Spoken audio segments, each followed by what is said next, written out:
Just a little under a year since we actually started envisioning the Miss Ashley project. Up to this point, I would have to rate it as relatively successful.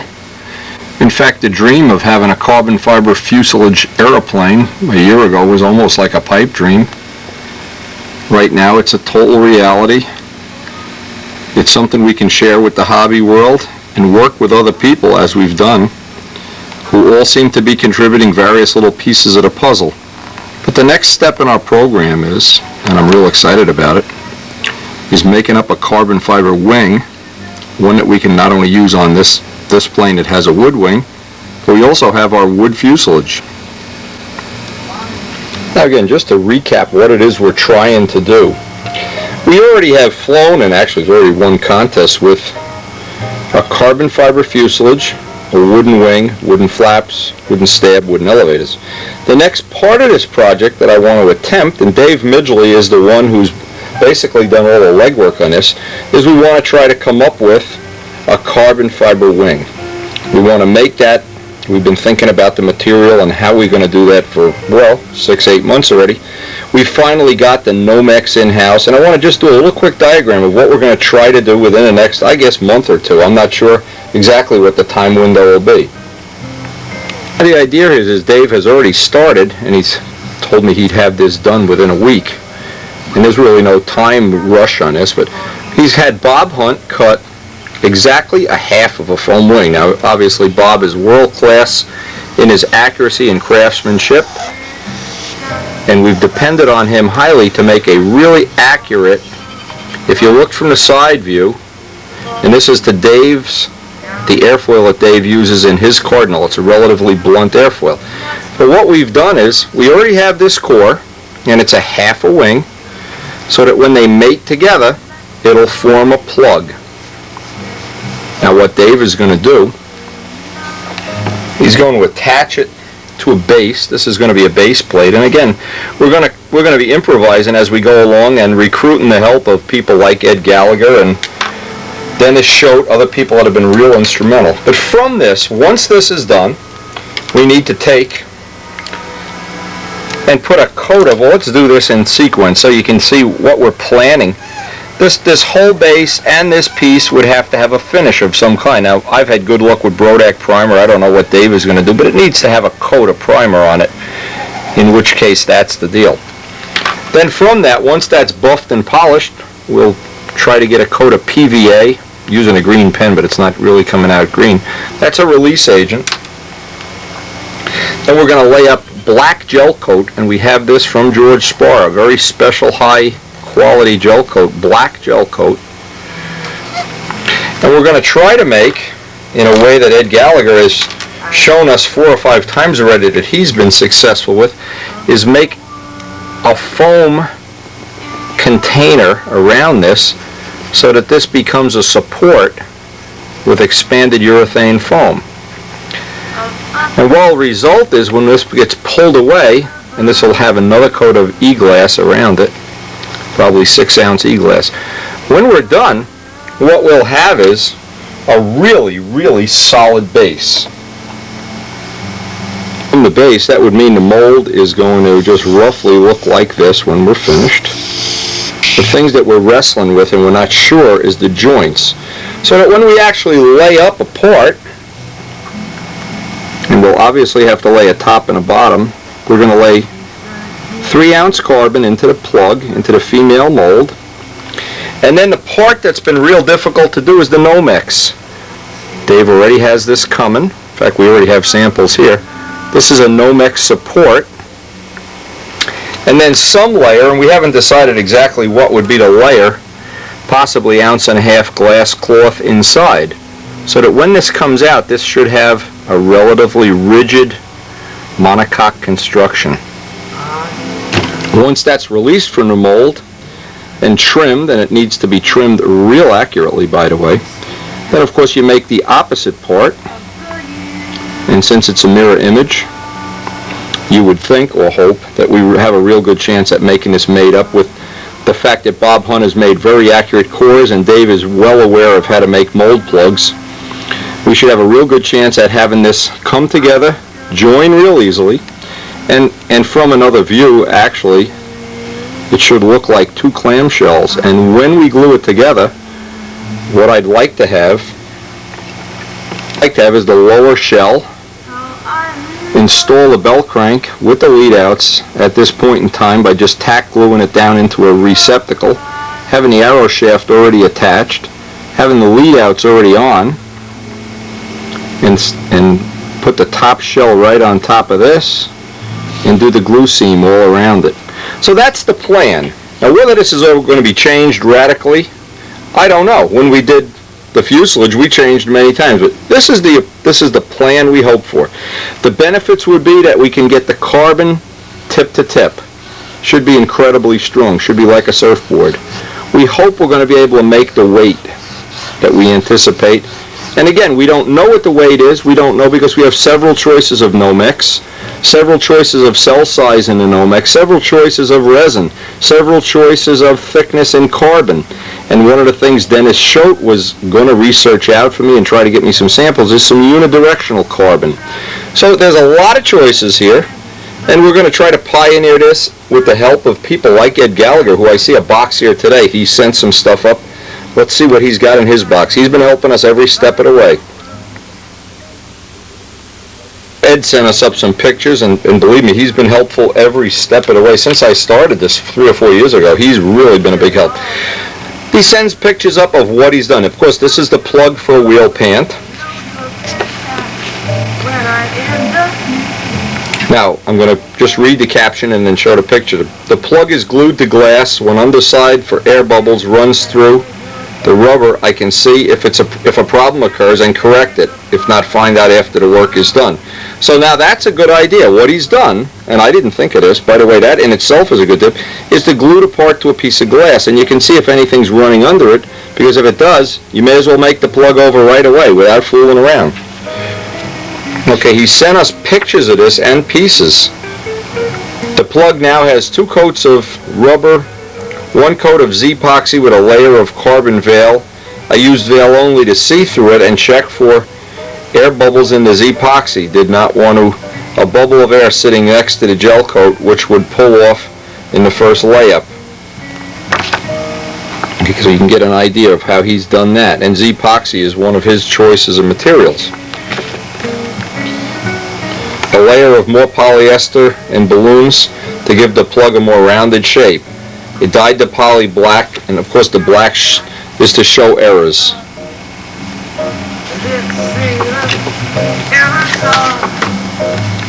Plug has now been sanded smooth, 36 grit, 1 layer of 10-ounce cloth added. This completes the inner shell of the sandwich mold. Okay, now obviously this is building up a layer of rigidity around the plug itself. Plug is now taped for the foam pour. Now you can see how he's done it. Duct tape, real low tech, and it works. Okay, now it's time to make the donuts. This is the urethane foam, and he's already sent us samples, and I assume when we do our wing mold, we'll do pretty much the same thing. It expands outward, but it leaves a rigid shell. By the way, this is really something you're not going to find on other videos. The problem with this is you just can't call up people and get a video showing you how to do this.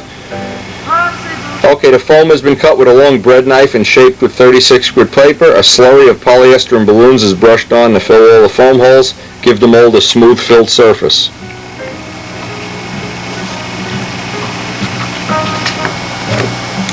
Okay, the next photo is 1 layer of 10-ounce cloth is put on the outside to complete the outer shell. So now you have a complete sandwich with the foam in the middle. What I had done is I had sent Ed down one of our little exhaust manifolds. He wanted to see, and obviously he's done a really nice job here.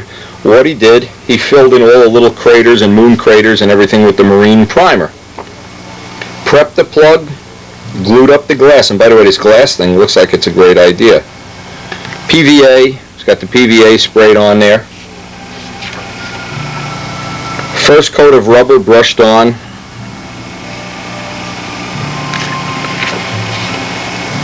View from the bottom, no air bubbles. Okay, so you can see there's no air bubble. And by the way, that's one of the problems I've had, and I didn't know that was an instant cure. Another thing he's mentioned, form box added. This is the way we've done it in the past, and we got basically this idea from him. Thin coat poured one layer over the other, giving air bubbles the rise to the top. This took 2.5 hours to do. I let the rubber string off of a popsicle stick layer by layer. And he's made a notation which way to pull it. Now we know about the little one air bubble in the mold and it ruins it. Top layer added over to fill the mold. And this is the finished product. The little mold. Presto. It's a nice caption. Okay, now he's also another great idea. Now see, these are the little ideas that make mold making very nice. He used a glue gun to glue the bottom of the mold very slowly. No air bubbles trapped under the epoxy. Pour half of the mold, wait 10 minutes, and pour the second half. Now I've also used heat. I've tried to use heat lamps. I've used a vacuum chamber. Getting out the air bubbles is always the problem. This part was poured with a tabletop type epoxy that is very thin, cures very slow, allowing air bubbles to rise, but cures very brittle. This part will snap if flexed.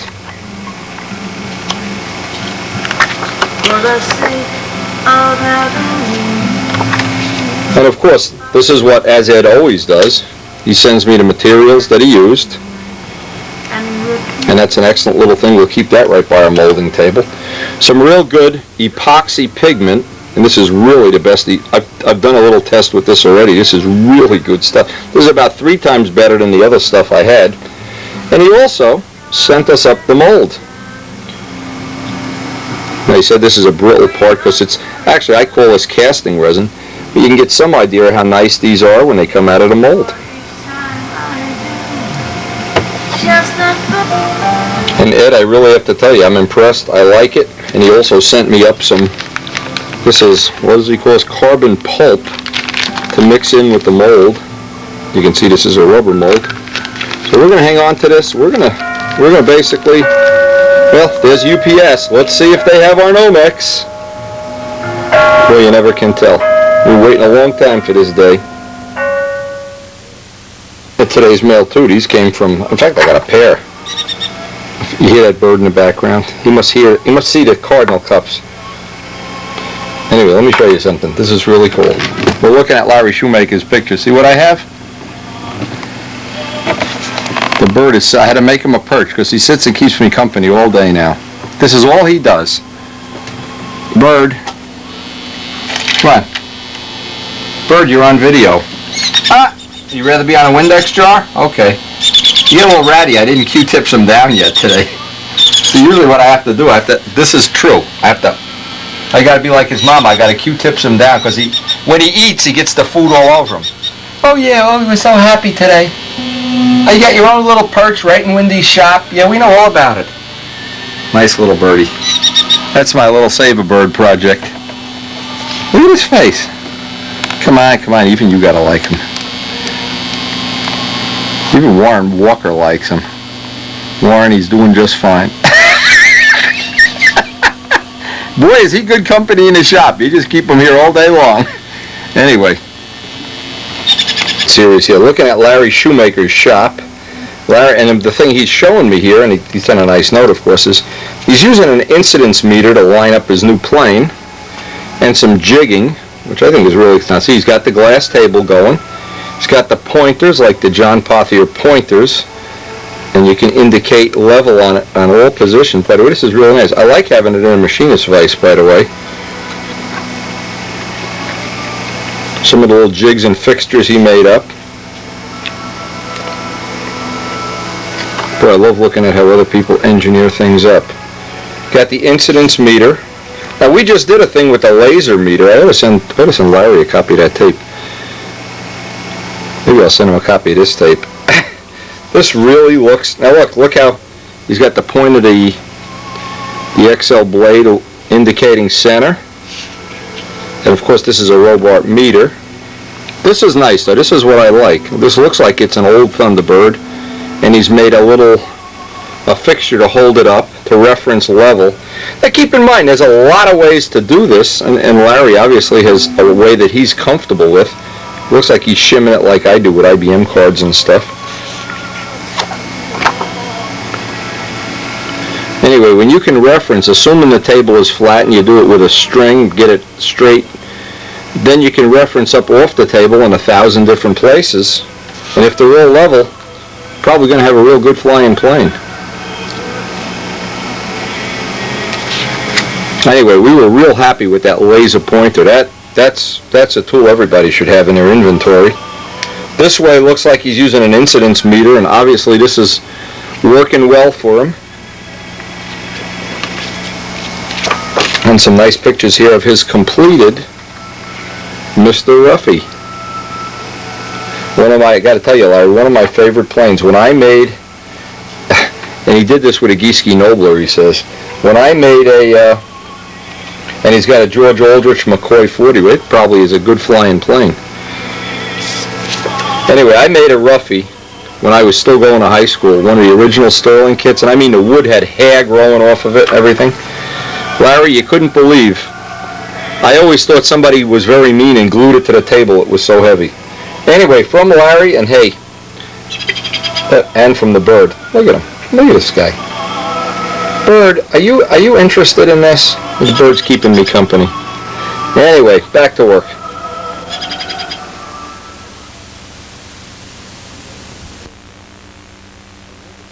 I'm going down to Middlesex, and look at this. I'm in the middle of the road. I have to stop the car. These geese are walking out into the road. What's going on over here? I never saw anything like this. This is crazy. They're right in the middle of the road. You can see cars are going by. Now you would think while the mama has her little ducklings or geeselings or whatever these things are, ooh, I'd love to go get one. I think Peeps would be jealous. Look at these little guys. Is this wild or what? Unbelievable. And right on the edge of the road, there's no fence, there's nothing. It's unbelievable. Look at this.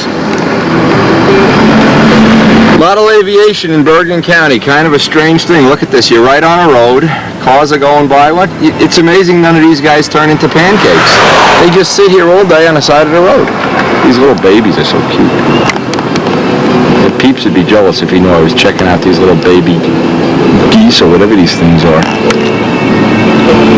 Well, you never really can tell what's going. You ride down a road, there's turtles, there's baby birds squashed on the road. God, this is such an unbelievable thing. Anyway, we're going to head down to Middlesex. I hope Bob Zambelli will show up. Bob has, well, hopefully, he has the 4-stroke already put in the Red Baron. Should be pretty cool. Look at this thing cutting through. Look at this. Getting killed today. Need a haircut? Just come to Bergen County. Alright, Middlesex, here we come. As soon as we get away from the grass guy. It's amazing to me. I don't know if it's amazing to you, but just so many crazy things happen. You never know where. Look, more geese. Oh, man. What's the story here? This is like the geese headquarters of the world.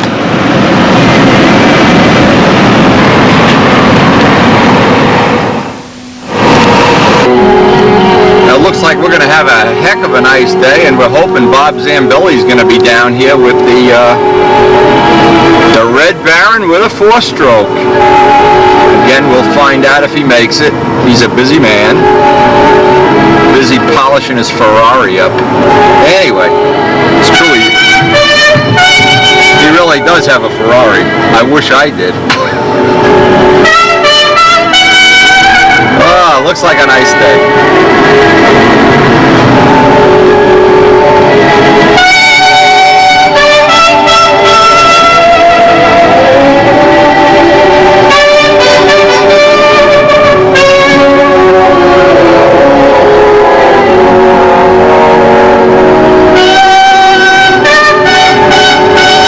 We have no video of your plane. This is terrible. Rich Jacobone's brand new. How many flights you got? 3 flights on this? 3. We had a couple flights at the Circle Burn. Meaningless flights because the air was so bad.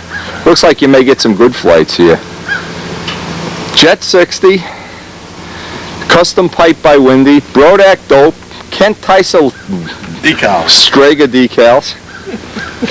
Looks pretty good to me, baby. Oh, you even got him on the bottom. I didn't notice you had him on the bottom. Whoa. Oh, you're the man. Oh, Gene Martini, eat your heart out. The bottom came out better than the top, wouldn't you know? Great. I got Danny's pipe here, too. Now, we're waiting for, see if Zambelli's going to make it with the Red Baron. All right, you may as well get set up. I'll get all the stuff out. We got to make lines. This is going to be a busy day once the guys start getting here. What'd you do? You put the bottom decals on first. Get the knack of it. You know? And Kent Tyser gave you the decals? Yes. Okay. And then I put the top one on. And the top Then he does the top and it wrinkles up. Well, you should always get 2 sets. I did. The ink lines and the rivets came out nice. I expect great things next year. I want you to be right up there, man. And you definitely got to win the concourse this year. I don't think Brookins is allowed to win again. We'll hide his plane so he can't be out there. Now, the only problem Rich had is he spelled Tiger DeStefani's name wrong. He swears it's right. I think it's wrong. I'm going to call him up and find out. I'll ask Tyser. He knows all that stuff. He's got all the lettering on there, the sponsors. This is like the 97 paint job. You going to buff this out a little bit before you... I'm going to try, Wendy, as soon as I get some time. Time? Time? Time. Since when is time an issue? In Rich's income bracket, time doesn't matter. That welfare check comes in whether he wakes up early in the morning or not. You got it. Oh, man. That welfare check. Just tell him, send you the check. Uh-oh, I hear a door slam. It sounds like a P-51 canopy closing. It must be Banjock. Get your tack, Ernie. Danny, you got your tack? Yes, I do. Okay, let him borrow your tack. He's got one of these. I won't mention the name. This is a good idea, too. Point this away from the plane, just in case. You know how things happen a week. I know. You get a new plane or something. All right. Yeah, that's something that wrinkle can. I'd sue Kent Tyser. I'd just point blank. What is this? When you press these down, you only get to press them once? Right. Forget it.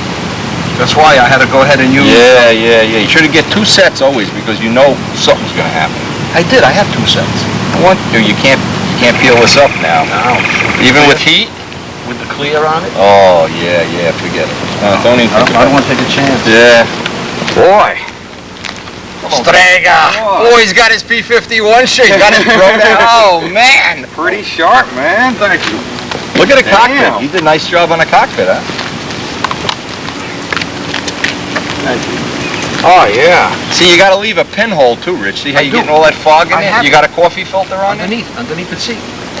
You must have got glue on it, because this happens only when it's sealed. You mean, no, it goes away. You'll see. This is only really the second big plane you built, right? Yeah. You made the other Strega and this one. Oh, man. That'll come out pretty nice, huh? Neat. Oh, come out great. Thank you.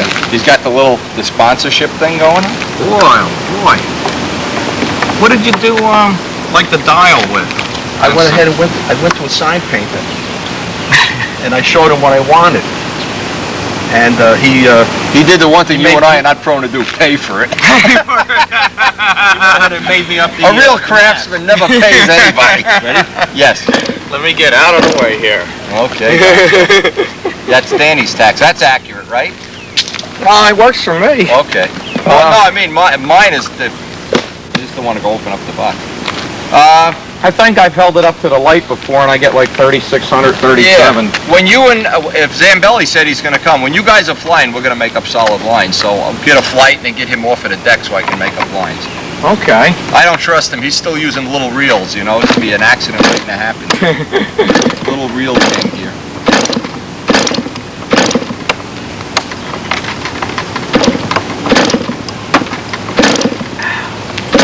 Boy, she is pretty. Thank you. Doggone it. He's got a match set him. He's got more Stragas than I do. I mean, maybe this thing we should put designed by Rich Jacobone here.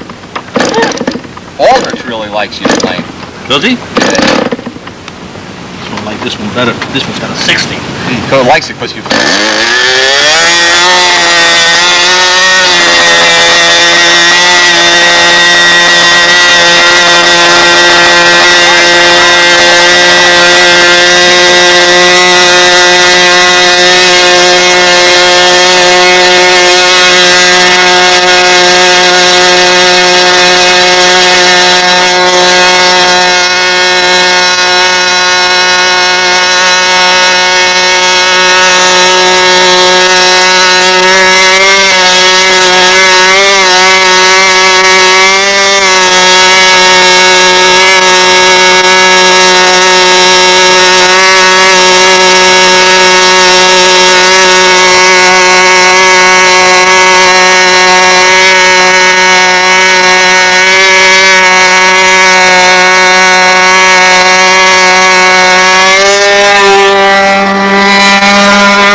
I think this is flight number 4 for the bird. I brought you pipe and prop. It's on the passenger seat. Just take it. Terrific. It's been flown. I got 3 flights on it, and I had to repair that little stinger. Okay. The joint that I made worked fine, but the little stinger, I don't know if I didn't scuff it enough. It just broke the stinger off. Let's make sure it, it fits and everything. Yeah, I'll get the bird out and... All right, it's beautiful. Yeah, looks nice. Got Zambelli coming? Everything you said. Yeah, he emailed me that he's all set to fly. And yesterday I called him. Okay. And when I drove, he said he was going to stop at this little restaurant. Okay. So the only thing is I was distracted when I went past there. Oh, okay. I didn't look in to see his car, and after you're done, I'll have to tell you what distracted me. We don't talk about that on video, Dan. My wife watches these videos. Wendy, it wasn't good. You people in Jersey got too many loonies running around here. Really? No, we got a lot of them all over the place.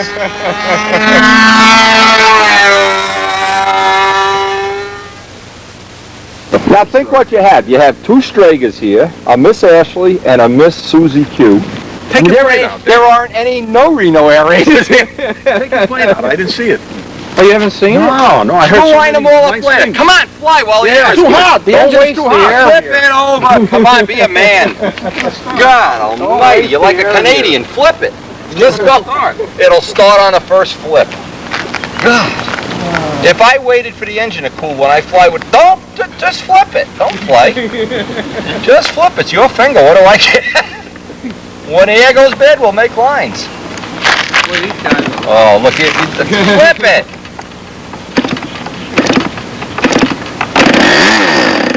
I'm glad we're not in real estate. One choke and flip it right away. One choke and right away. Don't play with it. Too slow. You're slow. Oh, man. Embarrassing. I'm going to have to go take this off the tape. Rich learns how to start an engine.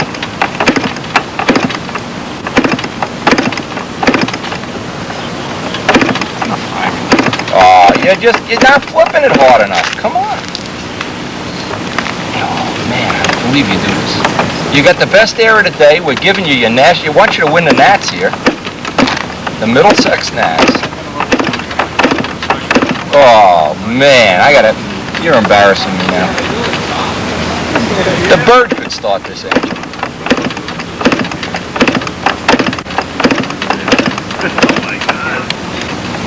Look at this. George Aldrich's going to see this tape. He's going to say, fire this guy from the team. Get him out of here. Reno races are supposed to start on the first flip. Oh. Hey, look at this. He's up.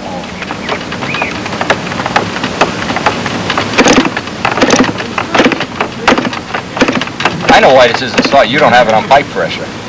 If it was on pipe pressure, it would already be started because you'd be pushing fuel in. Oh, what embarrassing moments in the world of stunt. Oh, God. Everybody's out there saying that Jackabone, one flip Jackabone, they're going to call him at the Nats. Oh, man. normal circumstances, this would have... Did you put fuel in it? Sure I did. Your battery's gonna be dead by the time this is all.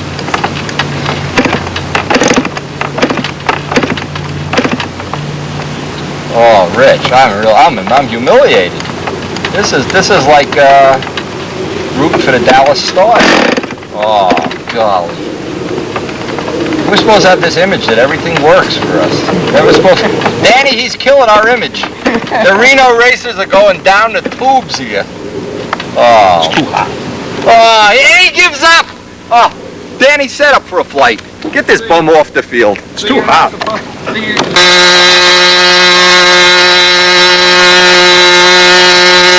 After Rich finally admitted he forgot to put fuel in the plane. I don't know if we can totally humiliate the Reno air racers of the world. Unbelievable. Now, he had a fast run on the first flight, so we're trying to go down a couple hundred off the end here. Very, very embarrassing, but nothing you can do about it. Doesn't start when it's hot, right, Rich? What a guy.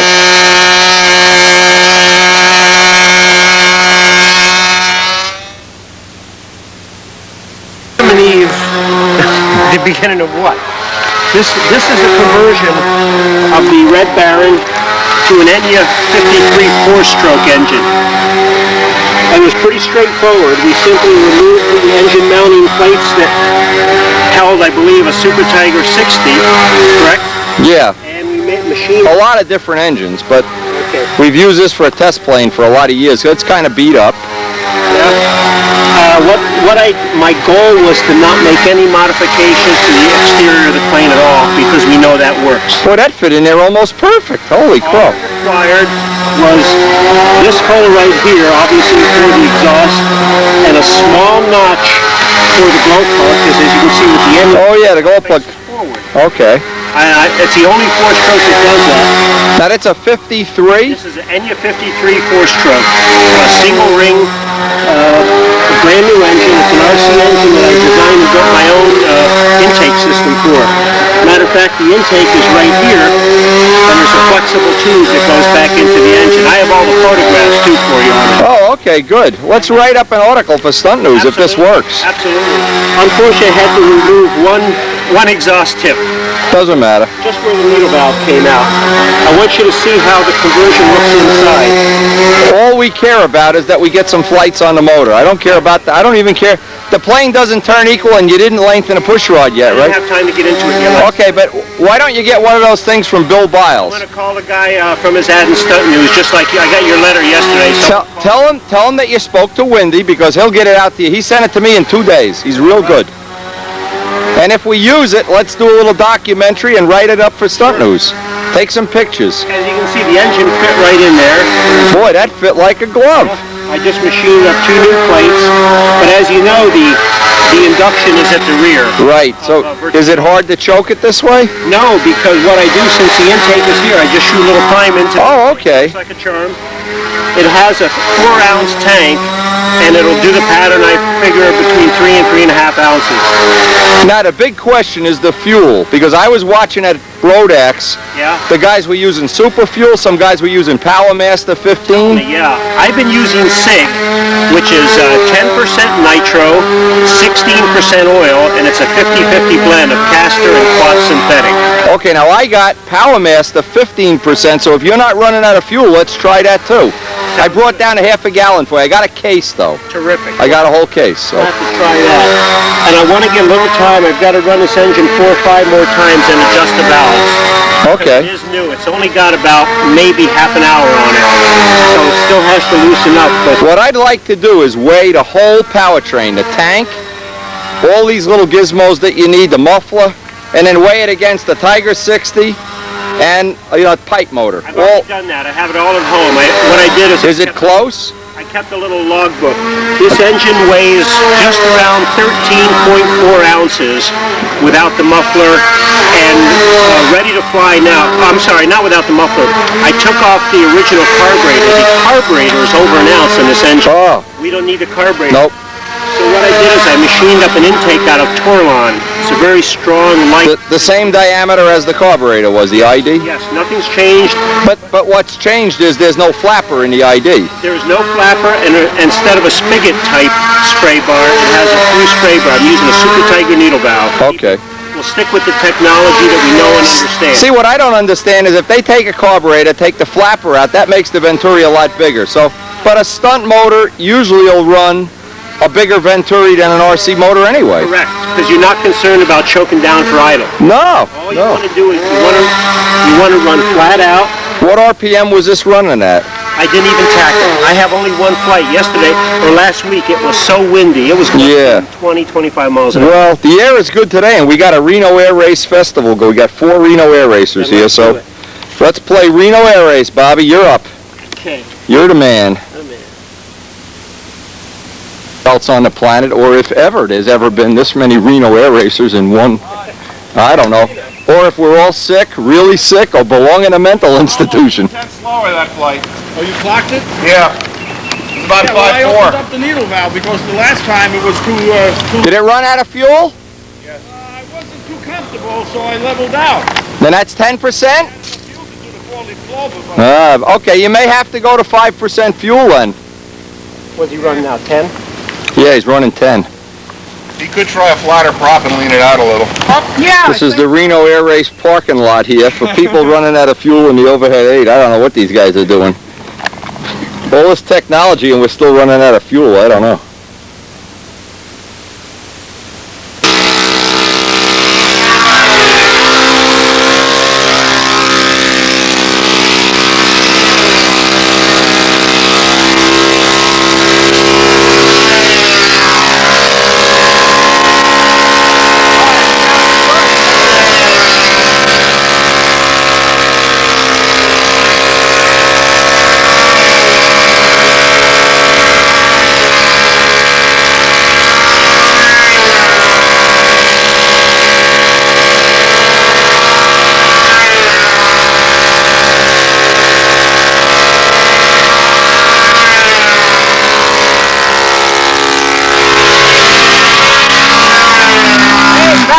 Back up. Danny's wandering around.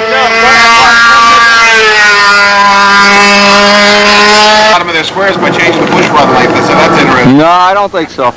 I always pull out upwards, so I'm going to make the rod longer. No. There you go. Yeah. You know, Metter actually made a belt crank with one 3-inch arm and one 4-inch arm because he couldn't turn down equally. I don't think that was the right approach. Oh, listen to that sound. Oh my God.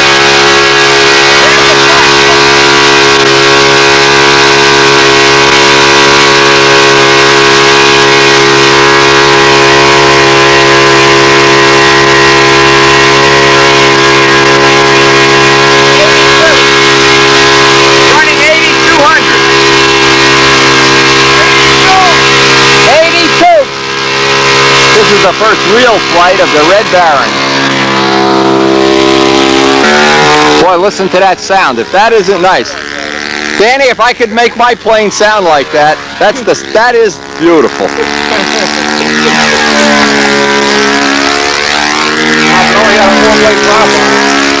I got a 4-blade prop we could use on this. I didn't even think to bring it.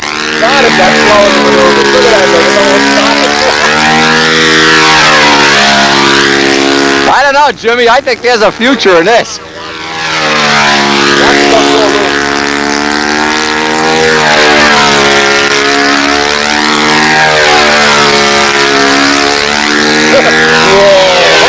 Now, you know what would be something? Hey, Danny, I'm just thinking, how would that be in a 55-ounce plane? A plane 20 ounces lighter. You'd have something special. Oh, man, I love this. I'm convinced, Bob. Order me a Ferrari. Oh, that's beautiful. Now, he has no muffler on this. He threw the muffler away? What kind of exhaust? Well, I can't even find a plane. I think it's got like a little tube. It's just got a tube, but there's no muffler. We got to make carbon fiber 4-stroke mufflers. The thing is, Jim, it won't back. It'll just keep pulling, right? Yeah, it never goes into a high load. Now this is with a 13.6, a rev up 13.6. That's a good load for a Super Tiger 60. That's really what most Tiger 60s kind of like.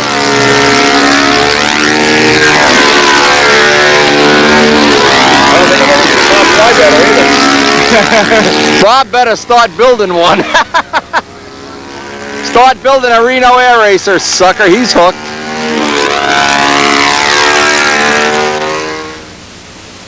The race crew busily does their Tiger de Stephanie maintenance here. Oh my God. The weather was real bad. This thing really flies well. This is another 4-stroke. I don't know, it's a 20. Danny, what is this, a 20? And it's a Sterling Mustang with the gear and a wing, kind of an Al-Rabe dihedral thing. You'd be shocked if you saw how good this is. A good flying little plane. Very impressive.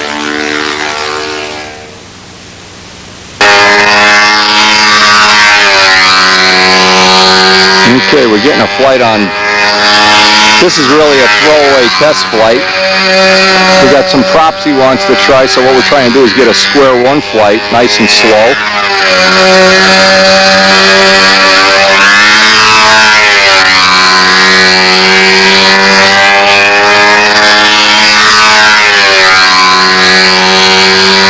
Anyway, I'm really impressed with that 4-stroke. Boy, did that sound nice. All right, he's just going to bail out of this. There's some funny wind going on here.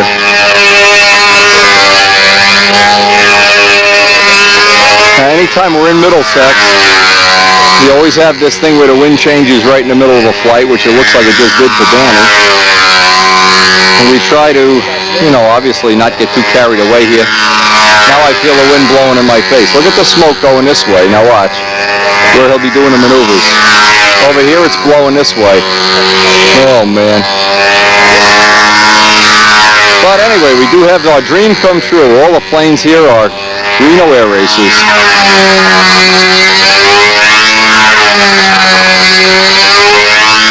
Now this is the first flight, the second flight he flew with the pipe I made for him to see if that was going to be any improvement.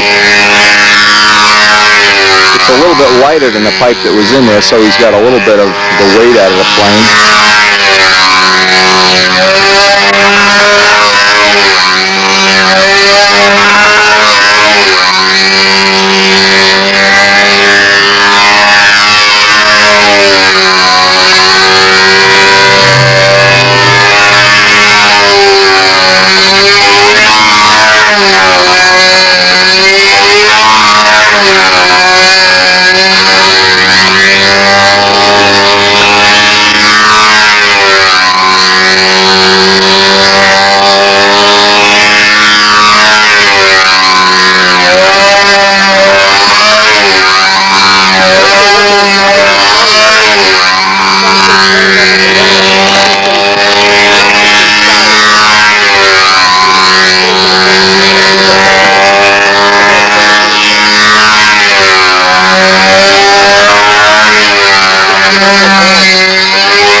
Sounds like the Reno pit crew just burned himself or something.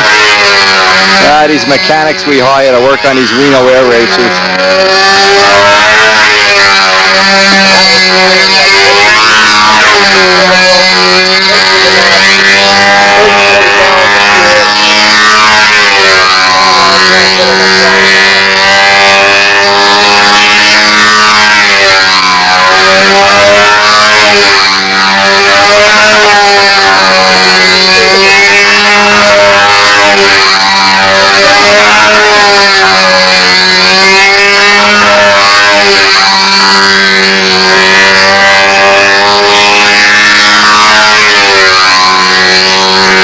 Anyway, it's turned out to be a really fun day. Just kind of a neat thing having all these Reno Air Racers and everybody sitting in the shade, harassing each other. I suspect we'll see a lot more in the future. Hey, we could have had Adamusco here. We could have had even one more.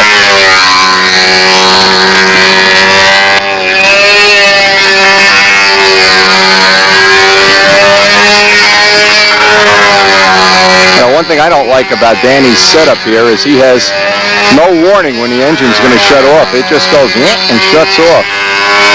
So I don't know if he's going to be able to fix it. He's got a plastic tank. Luckily, it hasn't caught up with him yet, but there's been a few times when it was scary.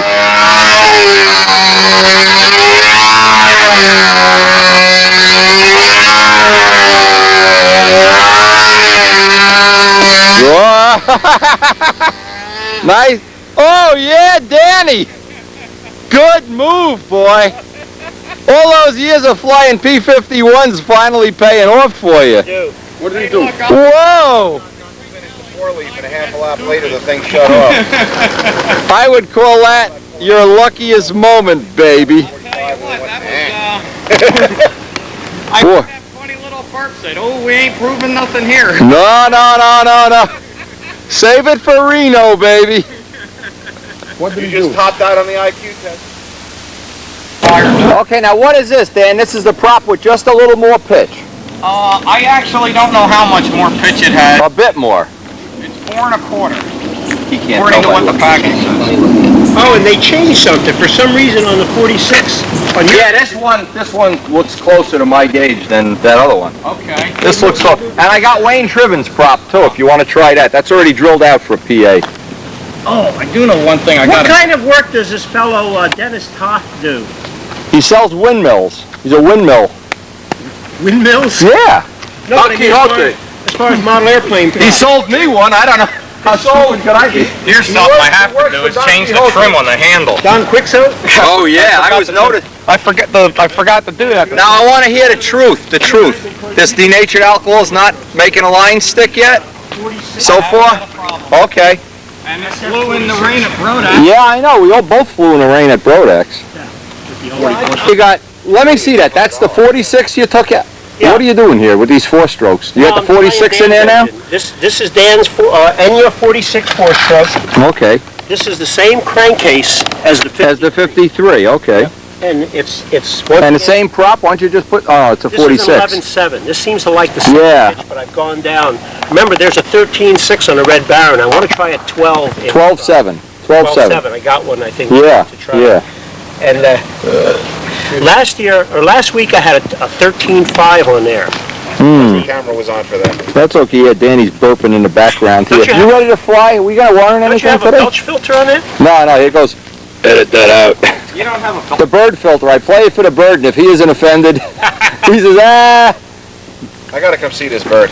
Oh, Jimmy, you're gonna beg me to take him home. Hey, Wendy, you are right. The Flight Streak video come out. Is that great? Is that great? You got some nice Dan, shots there. look at your Enya 46. Look. Yeah, you got more compression on that than on the other one. Oh, that's all. My fingers are going to start coming off. But this thing is like brand new. This is for sure the unauthorized Reno racer. Yes.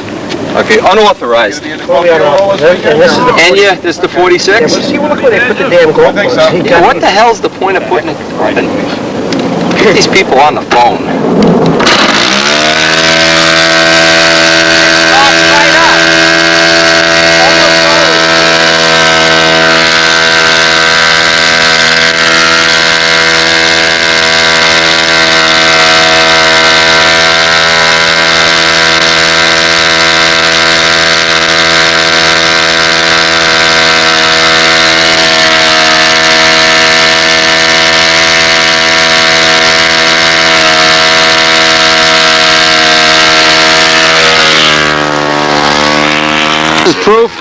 This is proof that you can put too much prop pitch on a 4-stroke. What is this thing going, 80 miles an hour here? There's a... Yeah, I know. Why don't you try an 11.8? Larry Scarinzi Zambelli. Well, it's back to 6 pitches if he makes it. The next experiment of the day is we put on a 14.5 rev up, cut to 12 inches to see if we could slow down this 4-stroke. Let me tell you, this is some powerful 4-stroke. This is turning a real 60 prop right now.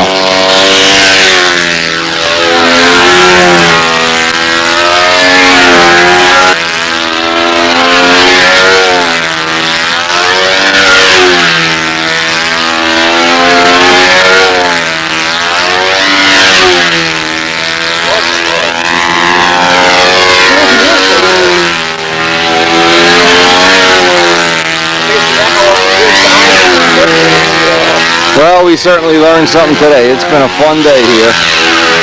The 4-stroke Reno shootout, and the loser is Dan Bandrop.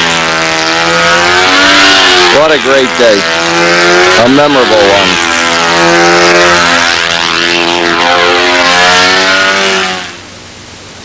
Tell me now, the 26, Yeah, didn't he? A this is an 4-stroke 26. OS Surpass 26. And how much does this motor cost? I don't know, I picked it up at a flea market. I think they're about $1.50 new. Okay, but it's what, a 26? This is a 26. It was derived from the 20, the standard 20 that just didn't have quite the power. It's an RC Okay. engine with my own custom-made. And you made your own little, and I see it comes out on the inside of the circle there like a piece of... Yes, well, to choke it. Okay. That's why they start. Usually, they like to be a little wet when they start. The problem is if they're a little too wet, they start backwards, and they get messy and sloppy. All right, let's see this little puppy go. Let's see if it'll run. Make a liar at me, right? They'll never say, get Jacobone to start it. You always use a glove with these. They're mean, huh? Looks like you're winding up a rubber band. Do they really whack you like a 60 does? Or? Oh, yeah.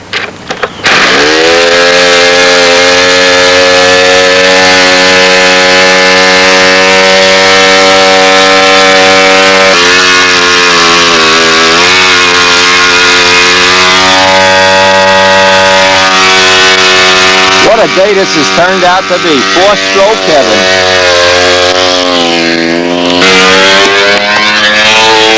Well, we certainly have added to our little knowledge of 4-strokes here. Wow, these things are really cool. I don't know if the video, I'm interested in seeing if the video is going to carry the sound across, but they're very quiet and friendly sounding. They don't sound offensive or irritating. And it seems like they really do make a lot of power. It's a surprising amount of power.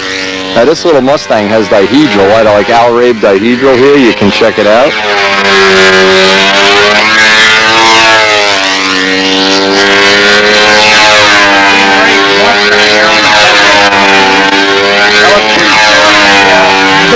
Al Rabe's Mustang?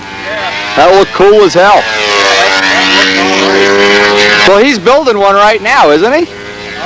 The one that's on the cover is what he's building. That's what I thought.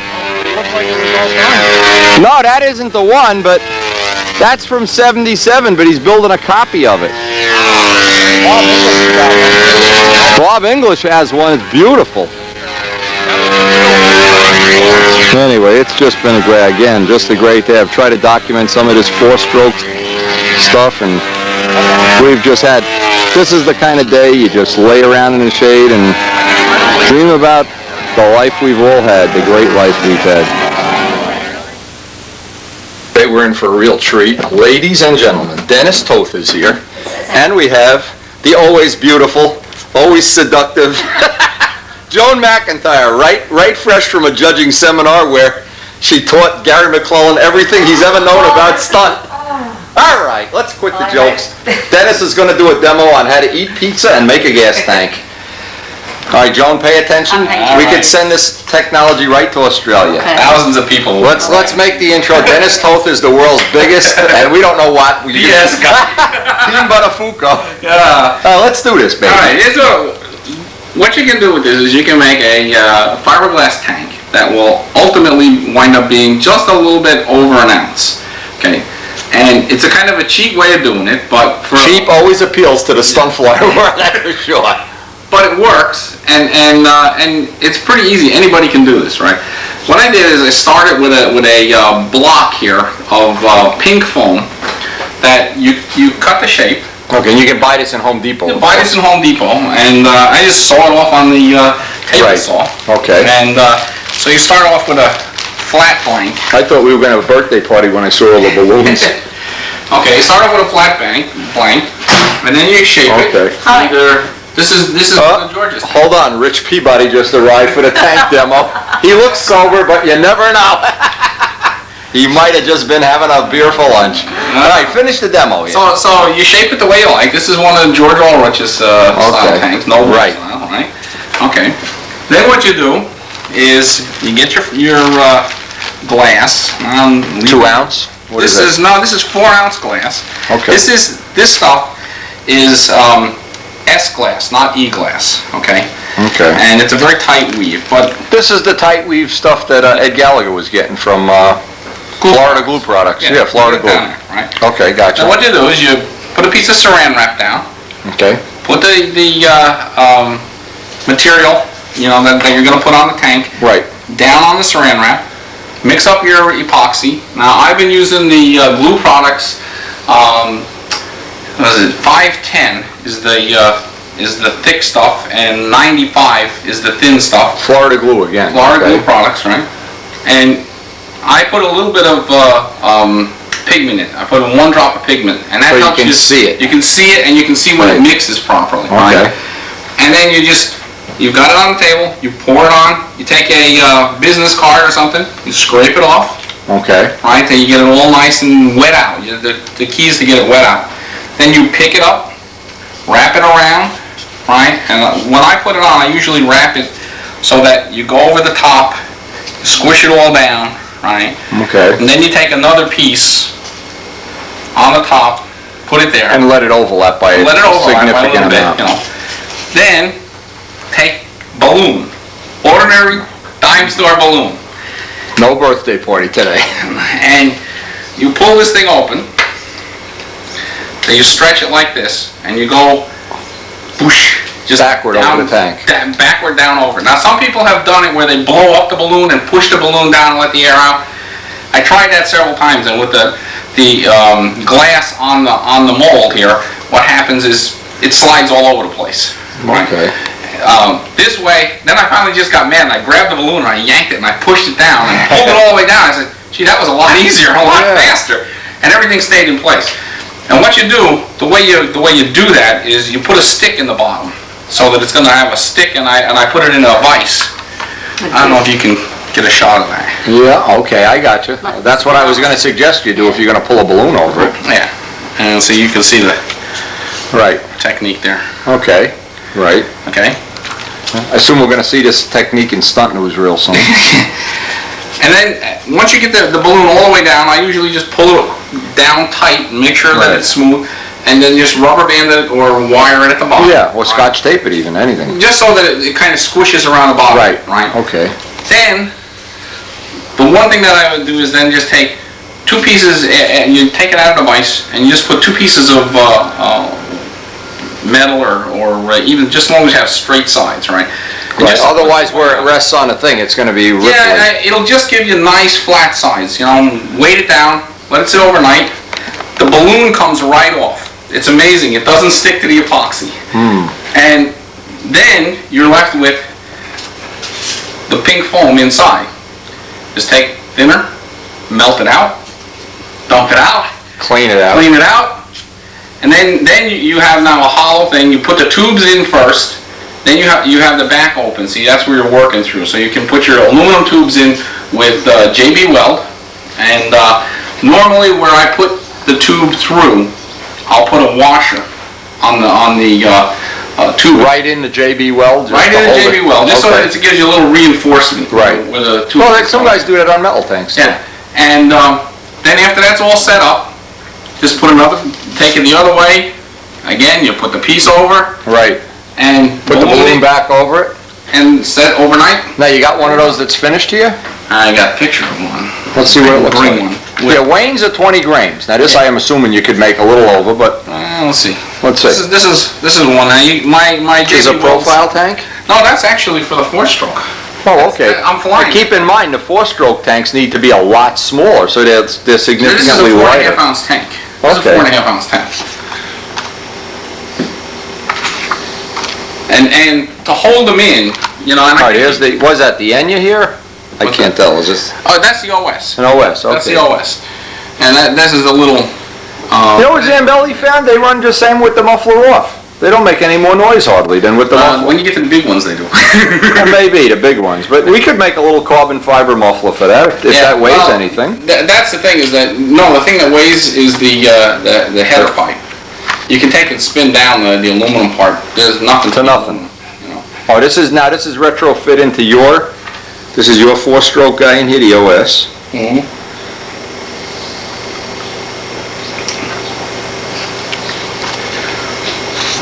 Now, what prop did you wind up? On the 52, An I was APC flying on a Zinger 13.6, I and think that's what Bob has on the Red Baron, a 13.6. I think he has a 12. But it was kind of laughing at the 13.6. I put a 12. Keep in mind, that's really a Tiger 60 prop. That's a mown and grown prop, no matter how you do it. And Is your daughter here? yeah, that's Hey, she's looking cute. All right. Boy, that looks nice in the front. I like the way it looks. I don't know if you can see this on the video. The way that the 4-stroke with the valve, it looks like an aeroplane. Yeah. That really has a nice look. So and the Sato. when do I get my test tank? Now wait, I want this There it is. commitment. A commitment on not There's all the pieces. I said tank, not pieces. I don't road test pieces. I road test I tank. leave you all the pieces to try. You want to be famous? You got to supply a tank, not pieces. That looks good.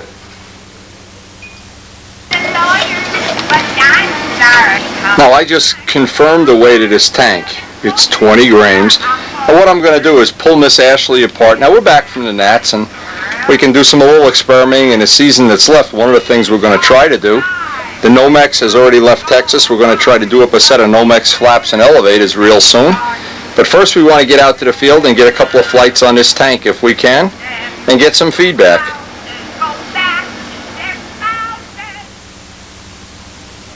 As we predicted at the Nats, we wore out 3 sets of wheels, and I want to get another fresh pair on here because these are kind of worn down.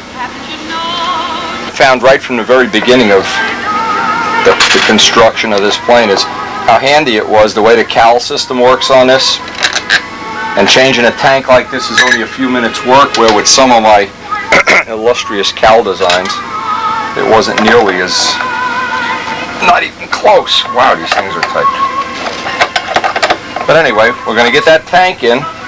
They're predicting some decent well, when they predict it, you know, maybe it is, maybe it isn't. But what I'll do is, now that we're back from the Nats, I can run some further experiments and I'm ready. I'm ready. I've had my week off, ready to pull this all apart. And this is what I like about this whole system the most. Just being able to pull this out in one piece for maintenance. Beautiful. The original tank, and it looks like, well, the only thing we have is that we were rubbing on the header here with this shim, but that's, everything else is dry as a bone. Not a drop of oil in there. That's really nice.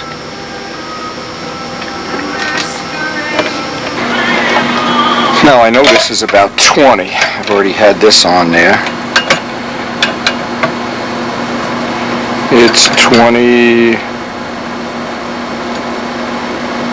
24, almost an ounce. Let's call it almost an ounce on my scale.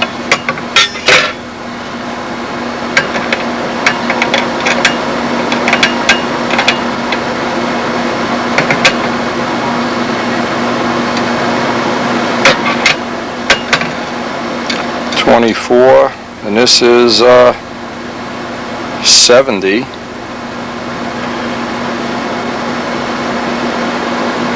This is 71, 24. So I'm looking at a difference of 24 to 71 on the 2 tanks. As I put the tank away, I'll put it in a plastic bag. It's full of fuel. And I got the shims from that tank and exactly marked which shims go on each side. So when I go to put this back, if I go to put it back, and this tank obviously got me through the whole season already, so it may be that if we have some problem with the carbon tank, in a matter of 10 minutes this can be back in a plane. We have quite a bit of fuel through this. I'm looking around, other than a few little drops of fuel that are back on the header, on the side here, and that's kind of normal. Front end of the motor is totally oil free, and that's really a tribute to the fitting of these motors. Pipe doesn't have a pinhole anywhere, no deterioration at all, and we have got quite a few runs on this pipe. So I'm kind of happy with this part of it, and it's something I think we can build on for next year, certainly with none of the screws were loose, nothing's showing any reason that we shouldn't just put it back in a plane and go fly. Things that surprised me the most was that all of the screws that hold the wing and tail and everything have never been loose, and I thought this would be a constant problem, tightening these screws. None of them, well, none of them have shown any tendency to loosen up. Well, in spite of all we did, we have a little change of plan. We had a couple of days of rain and I didn't get a chance to get out to the field, and the field is a real mud hole right now. So what I did, I put the tank in my Strega, and I'm going to get Mike to fly a couple of flights just to get some time on it before we actually get to fly it in Miss Ashley. At least we know it fits. It fits right in here, so we have it interchangeable, and well, obviously it's real close, but fits in both planes, and we're going to get, this is going to be the first flights that I've ever had, or in this case Mike will have, on Wayne Triven's carbon fiber tank. And we'll see if we have any success with this. What we're going to try to do on Rich's plane, Rich had a problem with not getting the right prop on the plane, and when he runs it real rich, it seems like, well, he's getting close on fuel. So we're going to do some prop work on, how many props does Rich have? He's got a whole box of them. And Steven, what are you going to do here, kiddo? You're just going to fly? Trying to practice for tomorrow. Okay, just you want to win that contest in Philadelphia if you can. And of course the hot item we have on a separate video, Joan McIntyre's first 2 flights. The amazing Joan McIntyre! Anyway, my overall plan is I want to try to make, over the winter times, either make my own carbon fiber tanks or work with Wayne if he'll loan me or sell me or rent me the tooling, because I really want these to be a part of my future. The problem right now is I only have one, and I want to use it in all the flying I do from this point in the season on. I want to be using the carbon tank to see if it's going to be a good choice for me, or if I need to mount it a special way, or if there's any other quirks I need to deal with. Wayne Triven has had extremely good luck with them. They're on his, actually making the tank is on his website, which is Triven spelled backwards, or just look it up in Pampa. And while we're waiting to get our turn in the order, Larry Scarinzi is going to demonstrate the world of, hey, Roger Ramjet. Look at Ramjet Jacobone. Come on, he's nervous anyway. Oh, man. You got insurance, Rich? Watch it backwards. You notice who's wearing the earmuffs? Larry, I wouldn't trust him. He looks drunk. You don't think he can do this? I think He did it back in 1960. I think his alcohol blood count is to the moon here. He did it in 1960 and he can do it. Anyway, Yeah, but he doesn't let go of the very soon, I think within a week, we're going to be starting our Nomex wings, and real excited about it. We have 3 different 4-stroke engines. Hopefully we'll have them all within a week, and maybe even get a 4-stroker in Strega. We don't know. There's so many projects to work on. And if you're watching the videos, please contribute. Please be part of our adventure. And it is an adventure.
Okay, now what Rich has is a bunch of props. He's trying to slow the plane down. So we've taken the prop that has the least amount of pitch in it, and just to get a square one flight before we get on with this.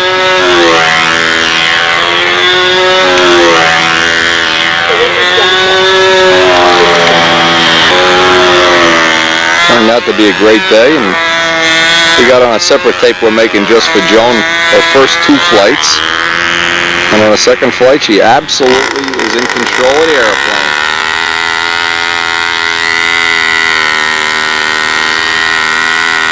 And I guess this is one of the parts of the hobby I enjoy the most, is just hanging out with these legends of the event like Larry Scarinzi.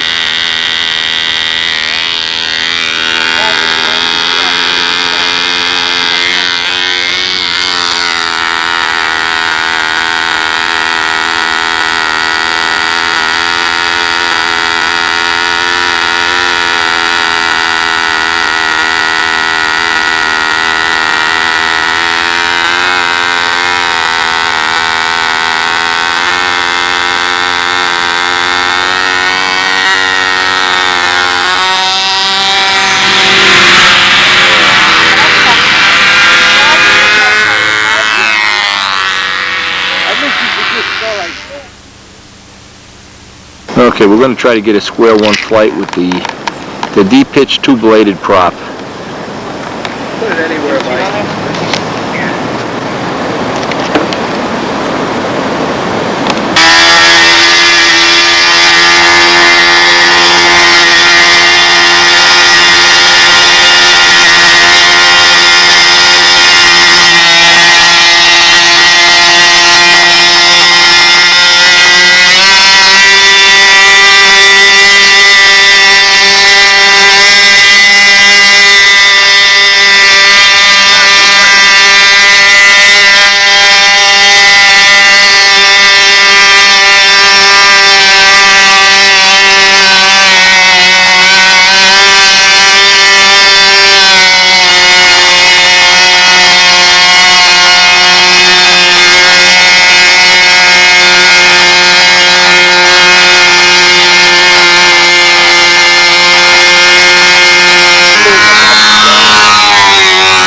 You got a stopwatch? He's crying that the plane was going too fast. I think he's just too old and gray. Looks about right to me. The Strega, soon to be a Brodak kit. 533, what is he whimpering about? Whimpering and whining.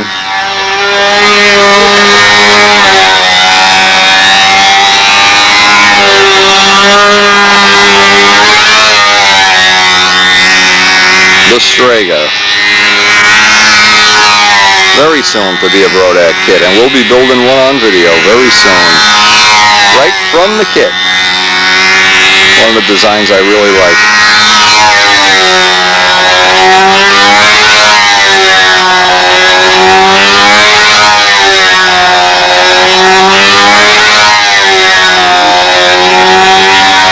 Always looks funny to see Rich flying back. Well, as George Aldrich would say, the right way.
Bet you any money he's going to complain this is too fast.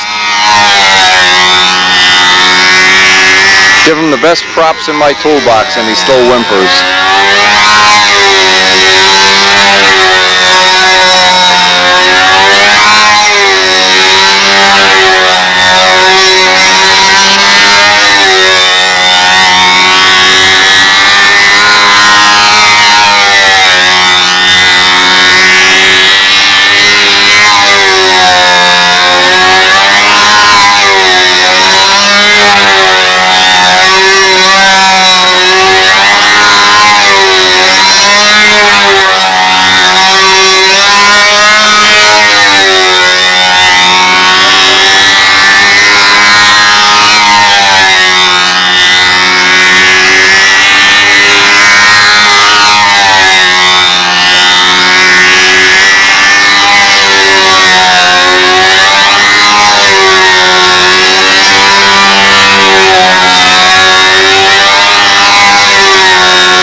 A smart move. I think this looks like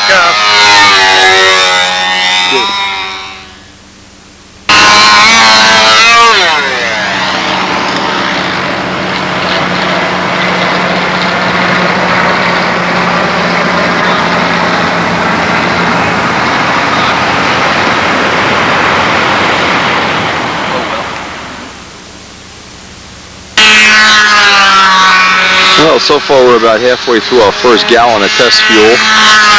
No leak whatsoever on the tank.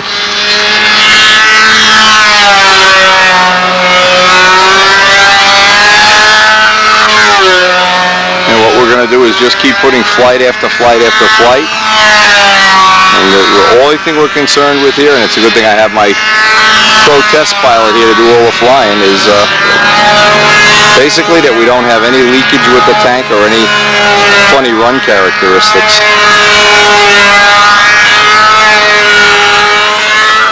Now in today's mail, these are some pictures from a good friend of mine, Truman Humphreys.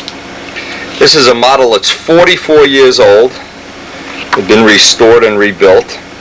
And of course, he says it's been crashed 4 times, but never by him. Well, I know that feeling. Welcome to the club, Truman. Anyway, I got another interesting thing, so another picture that he sent. Another interesting thing from Napa, California. His friend and my friend, John Lickley, has, well, he's a race car. He makes headers for race cars. And he has a lot of 4-stroke technology he's going to be writing up for me. I hope by the time we get to the next video or the next test session, we have all his feedback and input. I think that'll be really critical to developing our 4-strokes. They're already in the mail. They're ready to be tested, and I have the test bed all sitting out there ready to go, and we have a test plane ready to put them in. So between the 4-strokes and the new carbon fiber wing mold that Midgley's working on, and possibly even making some Nomex flaps this week, we got a lot of things coming up. Some pictures of totally completed Ken Clapson's latest 2 additions to his Air Force, the Tsunami, and he says the only regret he has is that he didn't put a clear canopy on. Well, next year, if you make a Reno Air Racer, you can put one of those carbon fiber decks even on there. And of course the Stuntress with the Voodoo paint job, simply awesome. Now it's funny, through the course of building this plane, Ken Clapson has become a really close friend, and we've exchanged a lot of fun pictures, fun things.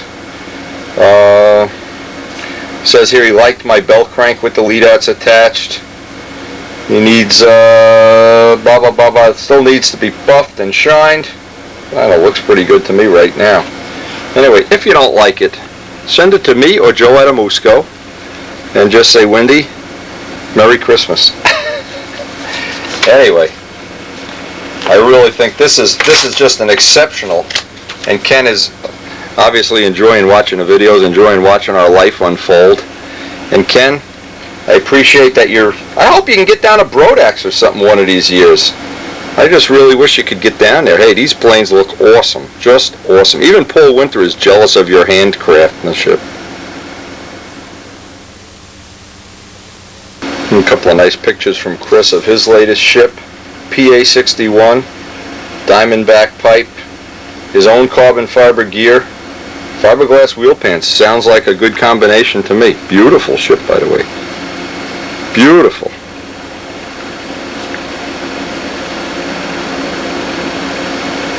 A couple of pictures from this must be the Canadian Weekend or something. This is from Kevin King. Super Tiger 46, modified scratch-built chipmunk. All the construction and paint techniques via your videos. Kevin, this is a beauty.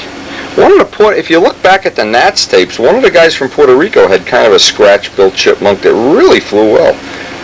I'm not sure if I remember what his name is. One of the Spanish guys. This is another one for this is our Canadian national tape here. Anyway, this is from Kevin King. Really appreciate sharing the photos, Kev. That looks really great. And we'll send these on to Stunt News. Couple of pictures here from Al Heiger from Simi Valley. Now Al was up at my house. I guess I'm assuming these are VSC pictures. He doesn't have a caption on each one of them. Boy, did that look cool. Now that is the true essence of Batman. Anyway, nice picture of Al Rabes. Bearcat, super. Picture of Larry Scarenzi here with his. This is the one he had at the Nats, the Sacred Kitten. Another picture of the two Sacred Kittens. What am I talking about? This looks like Keith, if I remember right, Keith Trossel's little ship. I think this ship either won or placed very high.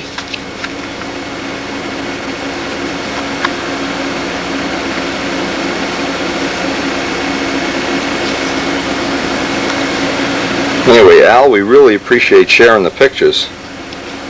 And we have to, unfortunately, we have a flying day coming up, and it'll probably be another day. We'll see what we can accomplish down at the field.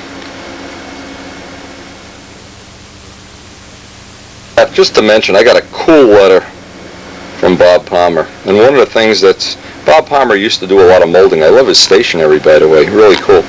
But one of the things that I think is really cool, he's designing a new plane called Blue Thunder. And I really look forward to seeing that. I hope he will become more and more active. We really did enjoy his company at Brodax. And he said, and I feel bad putting this on video, but Bob, I have to, that Bob did molding years ago. He molded boats, and he knows a lot about molding. He says, Wendy, you don't know anything about molding. Anyway, we had a great time. Coming back to the shop, doing all the other things we have to do. I took the tank out of the plane, made sure it had no leaks. We have just a little under a gallon of fuel through it now. And plenty of, just average flying. That's all I expect. And so far, it looks like it's, 1 gallon into the carbon fiber tank thing. I would have to say it was a total success, and I'll email Wayne today and tell him we finally did get some flights, and thank him again for a wonderful job. And what our plan is, we're going to keep flying this, flying it, and even if we retrofit it with a 4-stroke or whatever, I want to get a lot of time on that tank, and that'll probably be ultimately part of my next year's model. This model, the plan is to make a carbon fiber wing. The Nomex has been in transit for 5 days. It might be here today. And Midgley has the plug pretty much ready. We're going to see Midgley in a week or two, have a visit with him. And I'm just about excited about some of these modeling projects and having a 4-stroke. So there's a lot of development stuff going on, but it looks like we're going to get a decent flying day here. I hope. You never know. Of course, in the ongoing saga of Peeps, he's becoming a real bird here. Come on, Peeps.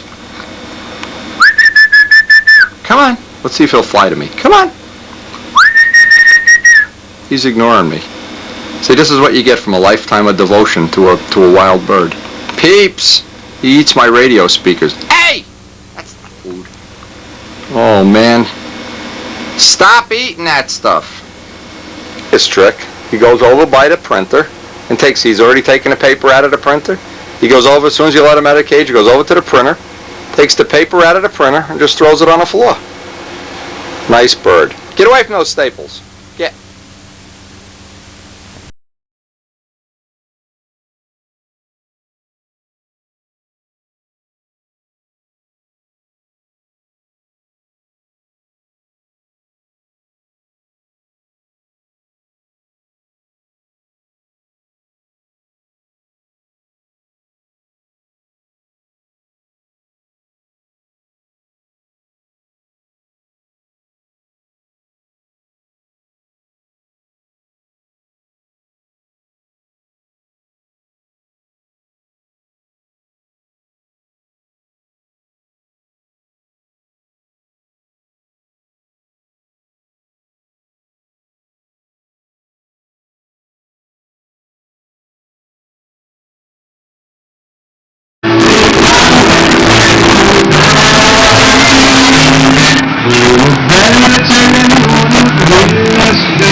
Don't know what the country's gonna do, but it won't do as the Romans do.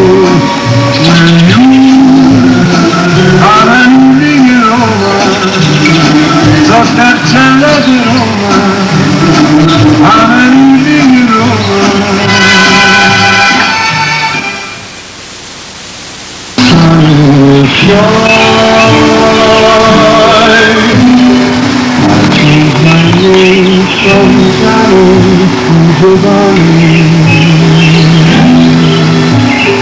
If you will say Domani, you'll be mine. Come to me, signorina from Italy. Hear my plea, and I'll hire the hall. All your uncles and your mine and your they all agree that we should wed the money.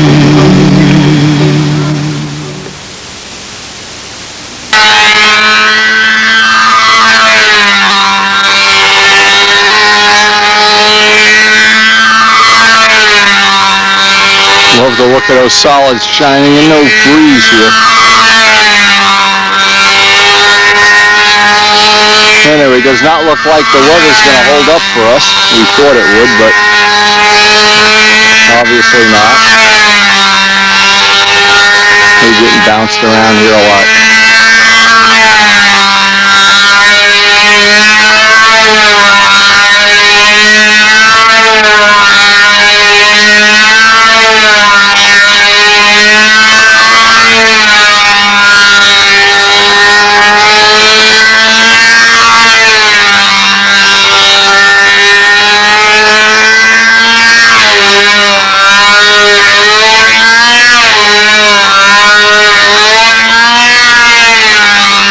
One of the things we wanted to do today, Dan had a little bit of a problem with the plane rising up out of corners.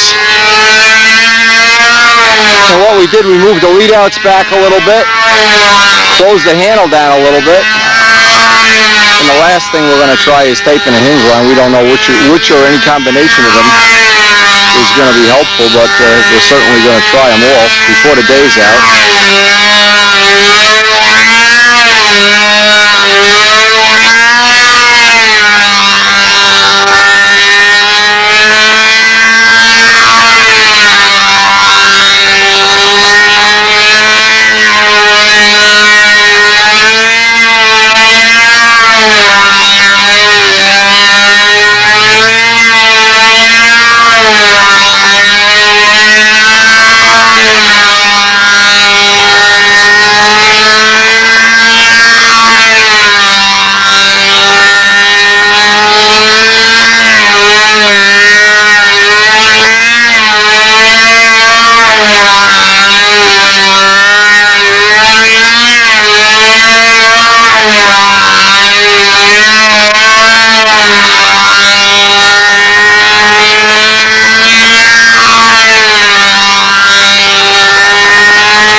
Okay, in this trim session with Dan, what seems to have worked, bringing the lead outs back helped a little bit.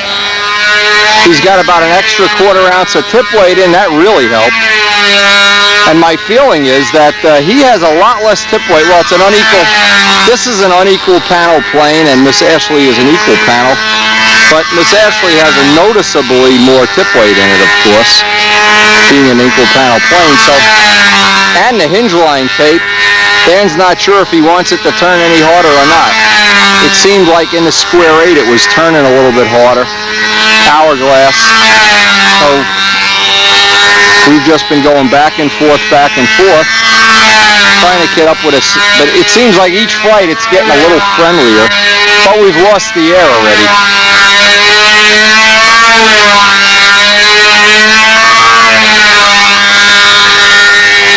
And we're still looking at trying to cure that little rising up. After a maneuver is over, the plane seems to want to go up just a little bit. Let's see if we can catch it on a square. That one was good. That one rose up, it looks like. See, it'll come out and then just rise up just a little now. Not enough, but if the judges start looking for it, they kill you.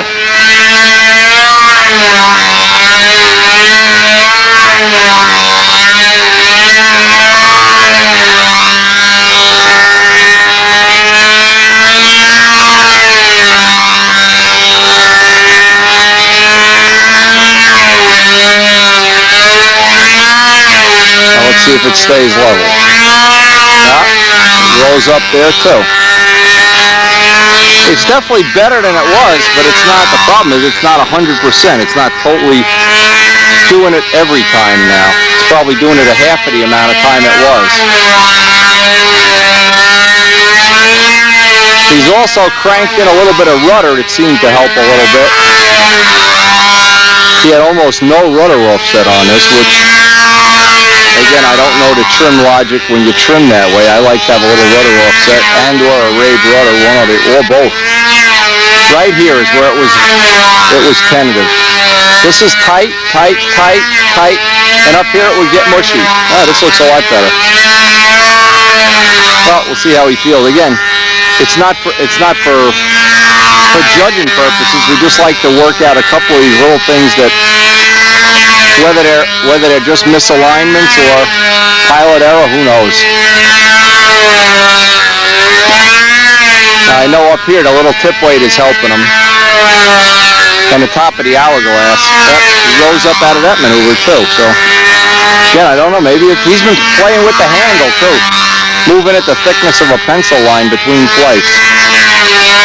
Okay, nice hard corner. It's hard to say. I'll see how he feels at the end of the flight. But I think this is going to be our last flight of the day. But again, if you spend a day like today where we basically spent the whole day trimming Dan's plane, and if you cure even one of the little idiosyncrasies of it, it's worth it. One less thing to deal with. And the only other thing that I noticed, Dan's plane has a very, very quick shut-off. It gives you like no warning at all. It just goes rip and it's off. I don't know that would be my first choice. Mine's on the other end. It gives you a couple laps of boop, boop, boop, boop, boop.